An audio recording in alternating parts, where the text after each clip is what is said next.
Bom dia, ou boa tarde a todos. Eu gostaria, em primeiro lugar, de agradecer a generosidade imensa dos colegas daqui de Minas Gerais, muito particularmente o Rogério, o Olímpio, também a Cíntia, por essa acolhida aqui na mágica Ouro Preto, também em Belo Horizonte, e pelo privilégio de estar presente aqui nesse fórum. Então, de todo o coração, muito obrigado. Eu gostaria de, nesse nosso encontro de hoje, mostrar como a questão do princípio de veracidade, mesmo quando nós o encontramos ainda formulado sob a aparência de questões particulares ou periféricas, pode nos conduzir novamente ao centro pulsante do empreendimento filosófico desses pensadores tão próximos na distância, quanto é o caso de Kant e de Nietzsche. Com esse propósito, eu tomo como ponto de partida um comentário à resposta epistolar dada por Kant ao reverente pedido de aconselhamento feito a ele pela senhorita Maria von Herbert, que corresponde à carta número 510 do epistolário kantiano, datada de fevereiro de 1792. Em relação a Nietzsche, eu pretenderia mostrar como este problema da veracidade também pode nos conduzir ao coração da filosofia nietzschiana, em particular em associação ao seu conceito de filosofia experimental. E nesse ambiente, eu creio poder indicar como a experiência com a veracidade faz parte de uma das mais relevantes modalidades de transvaloração de todos os valores. Eu principio, então, tratando do problema do princípio de veracidade em Kant e entrecruzando passagens que são oriundas do epistolário e que podem parecer até mesmo de caráter anedótico, mas esta aparência ela é apenas inicial, porque, como nós poderemos perceber, do ponto de vista conceitual, estão aí presentes todos os elementos que também nós podemos encontrar no tratamento dessa questão, no que diz respeito à obra publicada. Quanto à carta em questão, trata-se de uma consulta feita pela senhorita Maria von Herbert, que fazia parte de um círculo de estudiosos da obra de Kant, que naquela ocasião se distinguia pelo seu especial concernimento pela filosofia prática na alta sociedade vienense. A pergunta específica dizia respeito à obrigação de inteira franqueza e sinceridade em relação a um pretérito caso de amor confessado ao seu amigo atual e as consequências que dessa forma de proceder poderiam, ou de fato, já teriam advindo a consulente.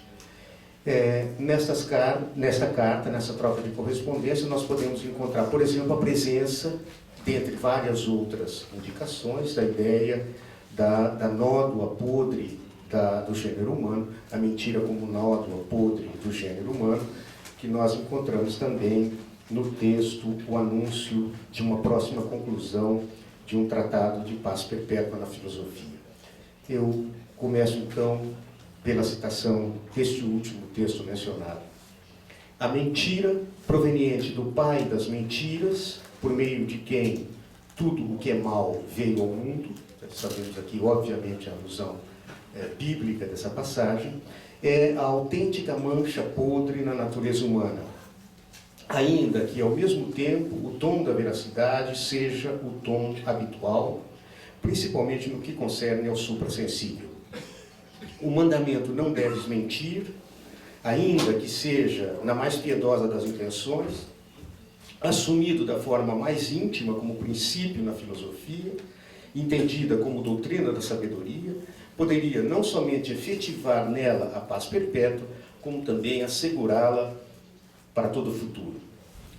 Nesse trecho, nós podemos notar uma questão que também estará presente na troca epistolar acima aludida, o que justifica, então, a meu ver, que nós possamos dedicar um pouco de atenção ao texto desta carta.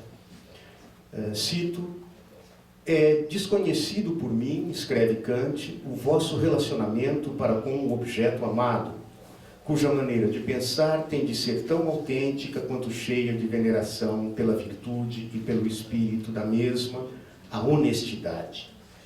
É desconhecido para mim, com efeito, se esse relacionamento é um relacionamento conjugal ou meramente de amizade. A partir da vossa carta, admiti este último ponto como provável. No entanto, isso não faz diferença nenhuma em face daquilo que vos intranquiliza, pois o amor, quer seja por um cônjuge ou por um amigo, pressupõe idêntico respeito mútuo em ambos os caracteres, sem o qual ele é apenas uma ilusão sensível, muito volúvel. Um tal amor que somente ele é virtude, todo o outro é mera inclinação cega, quer partilhar integralmente e espera por parte do outro justamente essa mesma partilha franca de coração que não pode ser enfraquecida por nenhuma reserva desconfiada. Assim deve ser, e assim o exige, o ideal da amizade. Mas ao homem adere uma impureza que, mais aqui menos ali, limita aquela franqueza e abertura de coração. E, no entanto, a amizade será sempre o que de mais doce a vida humana poderá conter, e sempre será desejada com anseio pelas almas bem constituídas. Ela só pode ter lugar na franca abertura de coração. Porém, aquela reserva, a falta daquela plena franca abertura de coração, que, como parece em sua medida inteira, não nos é lícito presumir na alma humana, pois todos tememos ser desconsiderados se nos descobrirmos inteiramente perante os outros, ela é, por certo, muito diferente da falta de sinceridade, da falta de veracidade na efetiva comunicação dos pensamentos. A reserva pertence às limitações de nossa natureza e não chega a corromper propriamente o caráter, mas é apenas um mal que impede que se extraia desse caráter todo o bem que seria possível dele extrair. A falta de veracidade ou mentira, porém, é uma corrupção do modo de pensar e um mal positivo. Aquilo que diz quem é sincero, mas reservado, quem não tem um coração franco e aberto, é, com efeito, verdadeiro. Apenas ele não diz toda a verdade. Inversamente, o insincero diz alguma coisa da qual tem consciência de que é falsa. Na doutrina da virtude, a declaração desta última espécie chama-se mentira. Esta pode ser mesmo totalmente inócua. Mesmo assim, ela nunca é inocente. Ao invés disso, ela é uma grave infração do dever em relação a si mesmo, a saber, uma lesão tal que ela é inteiramente indesculpável, porque a violação daquele dever rebaixa a virtude da humanidade em nossa própria pessoa e ataca o modo de pensar em sua raiz, pois a mentira torna tudo duvidoso e suspeito, até mesmo da virtude ela retira toda a sua confiança.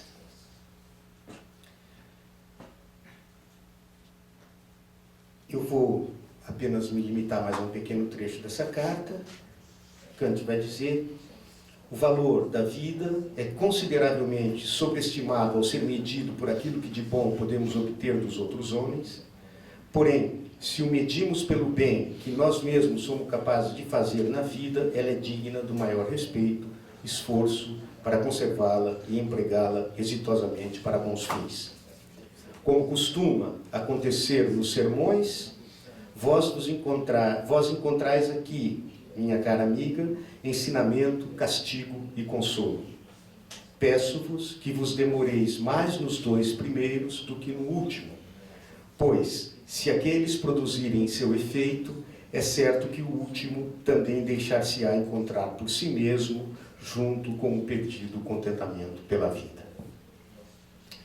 Igual transigência em lapidar na condenação da mentira, nós podemos encontrar no parágrafo correspondente a este conceito, na doutrina da virtude, da metafísica dos costumes, o lugar sistemático do tratamento dessa questão.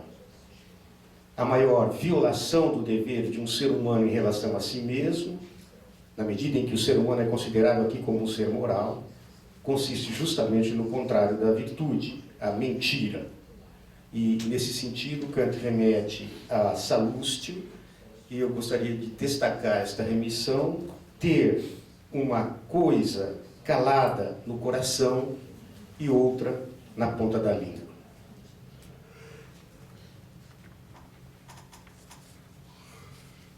A desonra,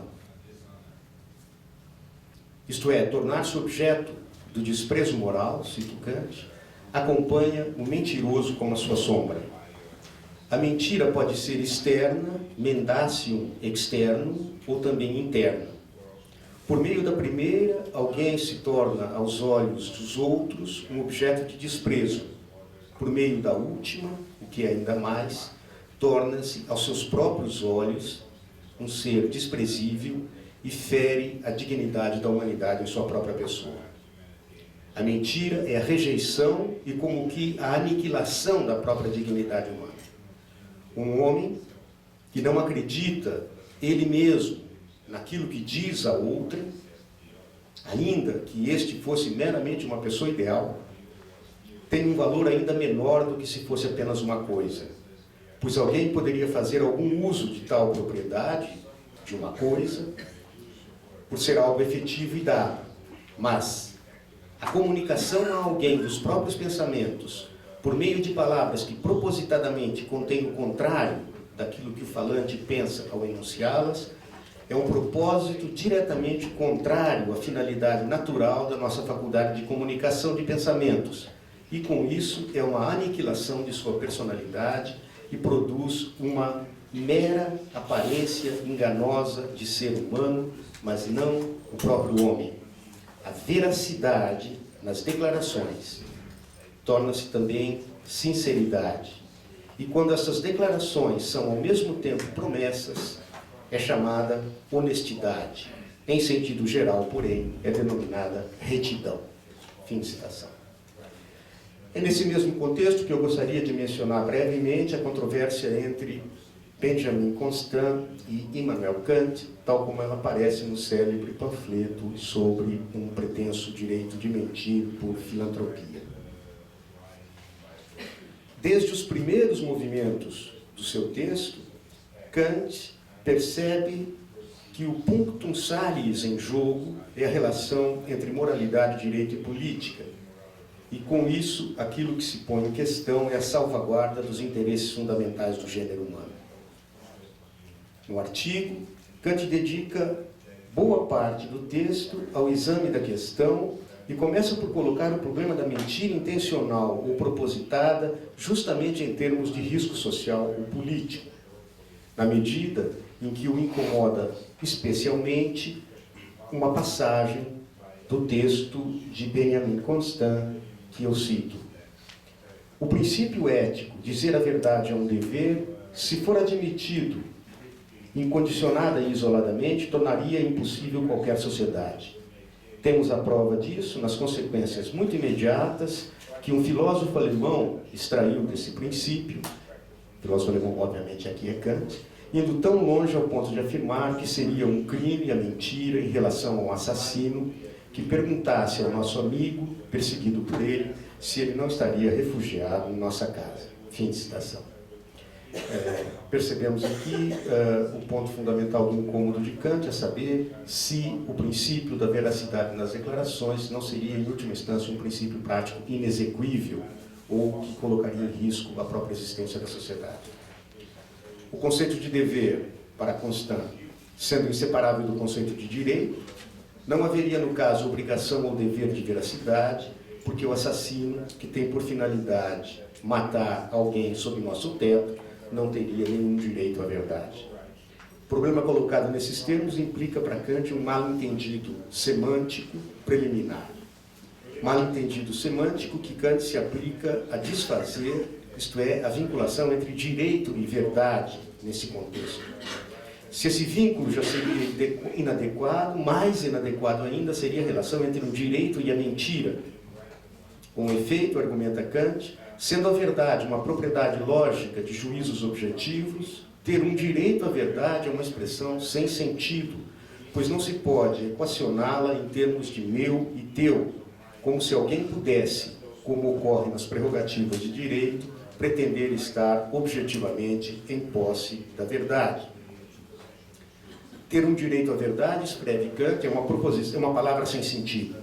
Talvez tivéssemos de dizer, o homem tem um direito à veracidade, isto é, a verdade subjetiva em sua pessoa, pois objetivamente ter um direito à verdade equivaleria a dizer que depende da vontade de alguém, como em geral no que concerne ao meu e ao teu, que dada proposição deva ser verdadeira ou falsa, o que proporcionaria uma lógica estranha. Fim de citação.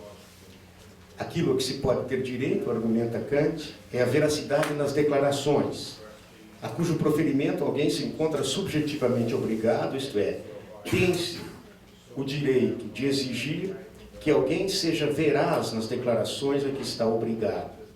Mas não existe um direito à verdade em sentido objetivo, posto que nesse sentido a verdade é apenas uma propriedade lógica dos juízos. Mesmo formulando-se corretamente o problema, admitir um direito à mentira, ainda que por razões filantrópicas, seria embaralhar os planos em níveis distintos, subvertendo a hierarquia entre ética, direito e política, submetendo o direito a circunstâncias empíricas e conjunturais e atentando dessa maneira contra o próprio fundamento que deve poder ser dado a priori. A veracidade nas declarações, escreve Kant, que não se pode evitar, é o dever formal do homem, seja em relação a todos e cada um, é um dever formal do homem em relação a todos e a cada um, por maior que seja a desvantagem que daí decorre para ele ou para outrem. E se não cometo uma injustiça contra quem me força injustamente a uma declaração, se a falsificar, cometo, todavia, em geral, mediante tal falsificação, que também pode se denominar mentira, embora não no sentido dos juristas, uma infração contra a parte mais essencial do dever. Isto é, faço no que de mim depende, com que declarações em geral não tenham crédito algum. E com isso faço com que também pereçam todos os direitos fundados em contrato e todos eles percam a sua força, o que é um crime perpetrado contra a humanidade em geral. Fim de citação. Um direito à mentira supõe que estejamos autorizados, por princípio, a ser inverídicos em declarações exigíveis. Ora, a veracidade das declarações está na base da ideia de contrato, que por sua vez constitui um modo de disciplinar a concordância do arbítrio de alguém com o arbítrio de outrem sob uma lei universal.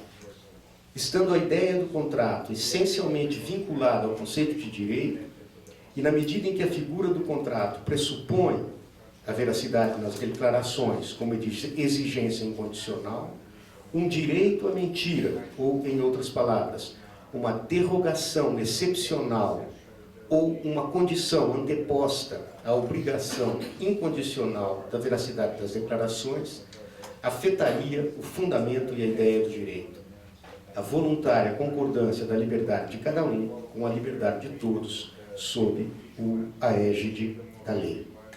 Por esta razão, no exemplo de um assassino que, com o propósito de exterminá-lo, exige de nós a declaração sobre a presença de um amigo em nossa casa, Kant desautoriza a mentira por razões humanitárias. Tolerar o direito a falsas declarações seria destroçar a fronteira entre cultura e barbárie, atentando contra a ideia da humanidade, na medida em que nela está contida a exigência da realização da liberdade interna e externa, pressupondo, pois, a validade incondicional do imperativo categórico do direito. Como falsa declaração intencional, uma mentira não afeta apenas a esfera de direitos de um outro homem ou de um grupo de homens, mas ela atenta contra a ideia da humanidade em geral, pois que tal mentira contaminaria e tornaria inútil a própria fonte do direito. Isso equivaleria a admitir, em princípio, o emprego de uma espécie dissimulada de violência, a saber, a astúcia, a mentira, como meio de disciplinar e resolver conflito entre arbítrios. Desse modo, ao menos no nível dos princípios, entre o assassino e o mentiroso, mesmo que filantrópico, não haveria nenhuma diferença. Para Kant, o conceito racional do direito é um conceito positivo que contém o conjunto das condições sob as quais o arbítrio de um pode ser unido ao arbítrio de outrem, segundo uma lei universal da liberdade. De acordo com esse conceito, o princípio universal do direito determina: é justa toda ação que permite, ou cuja máxima permite, a liberdade do arbítrio de cada um, coexistir com a liberdade de todos os outros, segundo uma lei universal. A tais definições do justo e do injusto, Kant vincula o caráter coercitivo do direito. O conceito de injustiça decorre negativamente do conceito positivo do direito, e nele deve ser pensada toda a resistência empregada contra qualquer uma de minhas ações que pode coexistir com a liberdade de todos os outros, segundo uma lei universal. Pois, tal obstáculo ou resistência, por sua vez, não pode coexistir com a liberdade segundo as leis universais. Contra aquele que me constrange a fazer uma declaração, cabem as penas da lei e não um direito à mentira de minha parte. O conceito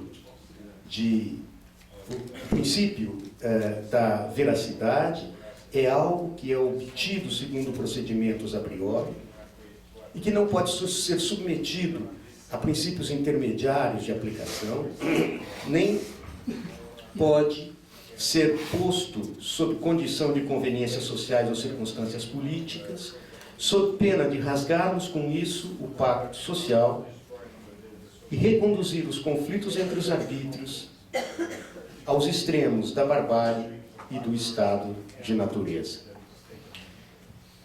Quero agora dedicar o restante do meu texto a um breve exame dessa questão no pensamento de Nietzsche.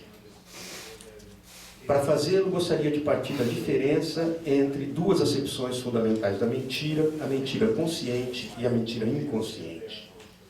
A mentira inconsciente, sendo entendida como um expediente útil para a vida que, incorporado ao longo processo de hominização, isto é, ao devir homem, é mesmo condição inconsciente da vida humana.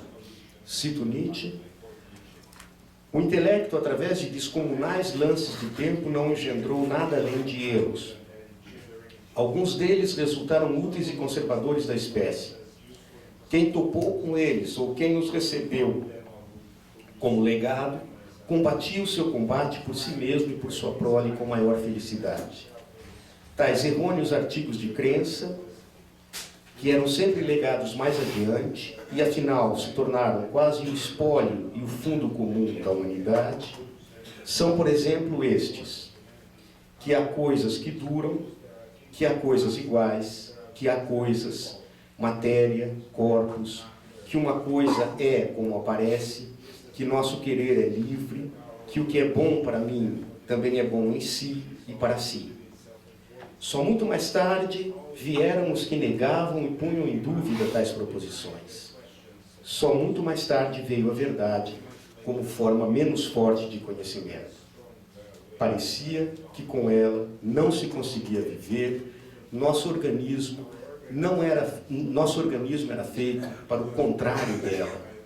Todas as suas funções superiores, as percepções dos sentidos e toda a espécie de sensação em geral, cooperavam com aqueles antiquíssimos erros fundamentais incorporados. Fim de citação. Desse modo, esses antigos artigos de fé, esses erros fundamentais que foram incorporados, graças ao hábito inveterado e à sua condição de potência conservadora da vida, adquiriram força normativa e validade cogente, a ponto de se tornarem critérios de medida e padrões para a diferenciação entre verdade e falsidade em todos os domínios do conhecimento. De tal modo que nosso intelecto, por força da incorporação desses dispositivos, tem na mentira, nesse sentido extramoral, a sua primeira e segunda natureza. A mentira mais habitual é aquela com a qual mentimos para nós mesmos, segundo Nietzsche. Mentir para outro é um caso relativamente excepcional. Porém, muito mais tarde, a verdade, como forma menos forte de conhecimento, fortaleceu-se. E fortaleceu-se pouco a pouco, a ponto de se tornar, para alguns, uma exigente e refinada segunda natureza, pelo menos por parte daqueles que ousaram colocar em dúvida aquelas proposições, problematizá-las, de modo que a exigência da verdade acabou por tornar-se também ela suficientemente forte para opor-se agora àqueles erros que constituíam condições de existência.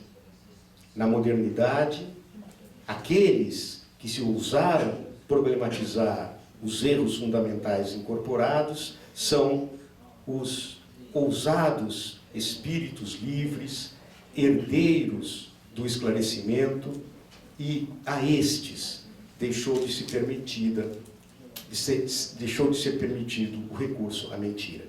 Cito Nietzsche: esta é a tarefa do esclarecimento, tornar todo o comportamento dos príncipes e dos homens de Estado para eles mesmos mentiras propositais, privá-los de boa consciência e arrancar, herausbringen, de novo, do corpo do homem europeu, a tartufaria inconsciente. Fim de citação.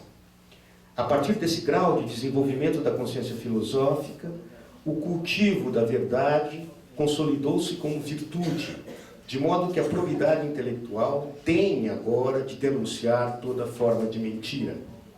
Mesmo a mentira inconsciente torna-se agora lesiva com a perempção dos fundamentos metafísicos do conhecimento. Aquilo que foi definitivamente perdido é então a antiga inocência da mentira. Uma pena que eu não pude discutir com o Rogério antes desse texto, porque acho que isso era um caminho muito interessante para termos uma nova oportunidade de retomar o nosso diálogo.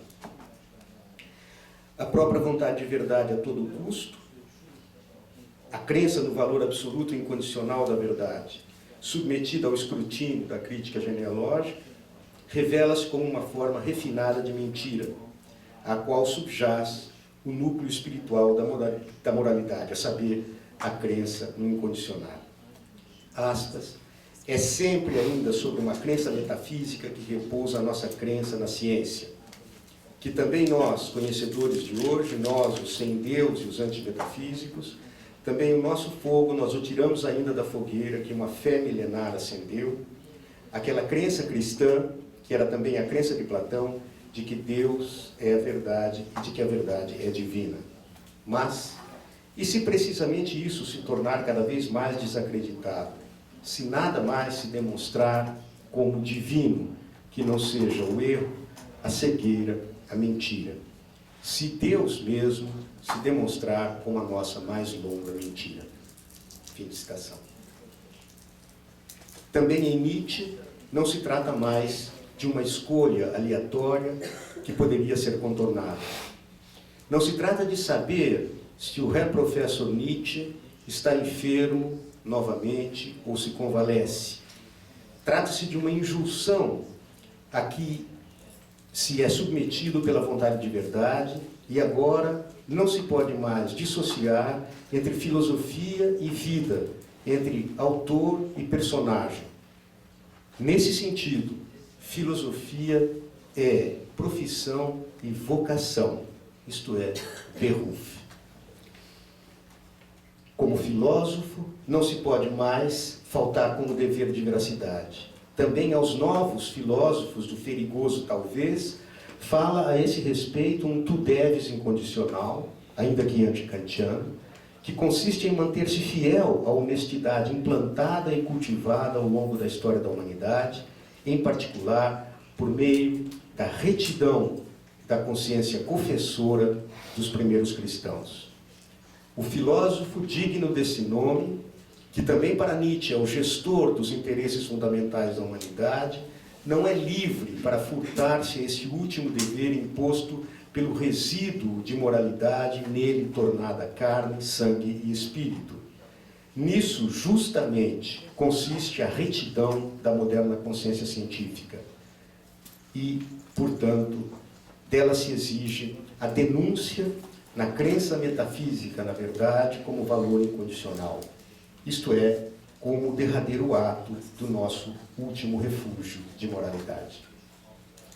Que sucumbe desse modo, em virtude da sua própria dinâmica interna, num movimento dialético de autossupressão, onde a vontade de verdade não pode mais furtar-se à lógica dos seus próprios valores e torna-se incapaz de recuar perante a extração de suas derradeiras consequências.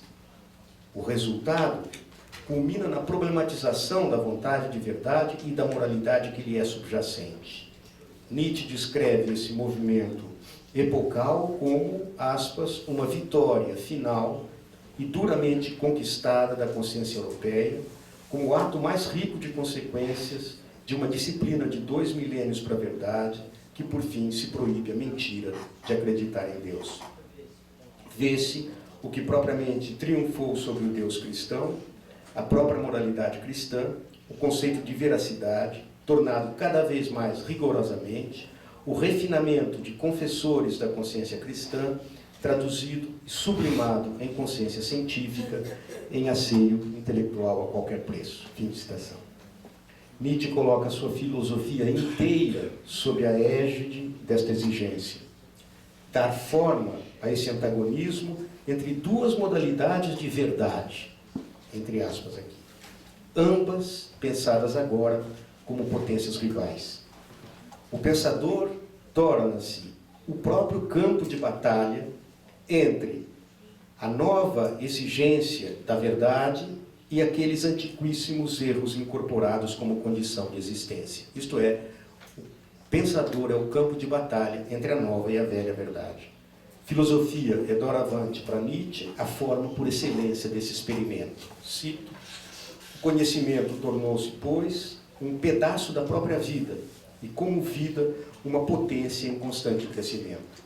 Até que, enfim, o conhecimento e aqueles antiquíssimos erros fundamentais entraram em choque, ambos como vida, ambos como potência, ambos no mesmo homem. O pensador, este é agora o ser em que o impulso à verdade e aqueles erros conservadores da vida combatem o seu primeiro combate, depois que o impulso à verdade se demonstrou como uma potência conservadora da vida. Em proporção com a importância desse combate, tudo mais é indiferente. A pergunta última pela condição da vida é feita aqui. E aqui é feito o primeiro ensaio com o experimento de responder a esta pergunta. Até que ponto a verdade suporta a incorporação? Eis a pergunta, eis o experimento. Fim de citação. Essa pergunta e experimento tem como condição a mais intransigente retidão e asseio intelectual. Trata-se, enfim, de saber se a verdade suporta a incorporação.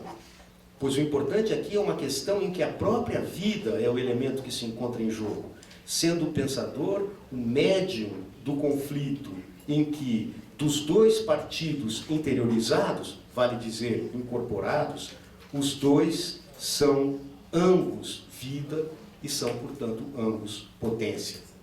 Sob tal ponto de vista, não há como deixar de reconhecer que Nietzsche partilha a posição de Kant a respeito da condenação intransigente da mentira intencional, isto é, daquela mentira na qual temos algo na língua que não corresponde àquilo que temos na mente. Aspas, é por esse rigor, se é que por alguma coisa, que somos justamente bons herdeiros e bons europeus e herdeiros da mais longa e corajosa autossuperação da Europa. Somente como homens desta consciência, sentimos-nos ainda aparentados com a retidão e devoção alemã de milênios, mesmo que como seus mais problemáticos e últimos descendentes. Nós, os imoralistas, nós, os sem-Deus de hoje, e até mesmo, em certo sentido, como seus herdeiros, como executores de sua última vontade, de uma vontade pessimista que não tem medo de negar a si mesma, porque nega com prazer. Em nós se consuma, suposto que queirais uma fórmula, a autossupressão da moral. Fim de citação.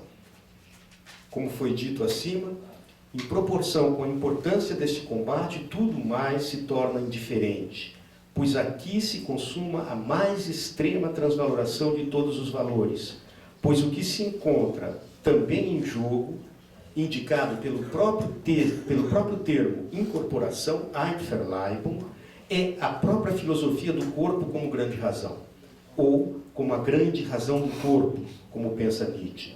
E, portanto, todo um projeto de refundação da filosofia, de uma refundação da subjetividade e da racionalidade, que se realiza a partir de processos de responsabilização, não mais centrados na unidade da consciência, ou no eu penso, seja substancial como na esteira de Descartes, ou da percepção transcendental de Kant.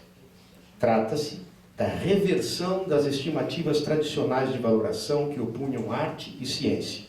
O risco, o desafio, as vertigens e os abismos a que nos conduz esse experimento compelem nossa derradeira virtude a extrair da vontade de verdade a confissão, tão sincera quanto extrema, da necessidade vital da mentira, da arte, da boa consciência e boa vontade para com o brilho e a aparência. A verdade é que nós carecemos da mentira sob as formas da metafísica, da moral, da religião, da ciência e de todas as outras invenções poéticas a serviço da vida. Me permito concluir com uma citação de Nietzsche. Nos momentos em que o homem é enganado, lá onde ele acredita de novo na vida, lá onde ele foi ludibriado, como ele é arrebatado aí. Que êxtase, que sentimento de poder, quanto triunfo de artista no sentimento de poder. O homem tornou-se de novo senhor sobre a matéria, senhor sobre a verdade. E sempre que o homem se alegra, ele é sempre o mesmo em sua alegria. Ele se alegra como artista, ele goza a si mesmo como poder. A mentira é o poder, a arte, nada além da arte. Ela é a grande possibilitadora da vida, a grande sedutora da vida, o grande estimulante para a vida. Muito obrigado.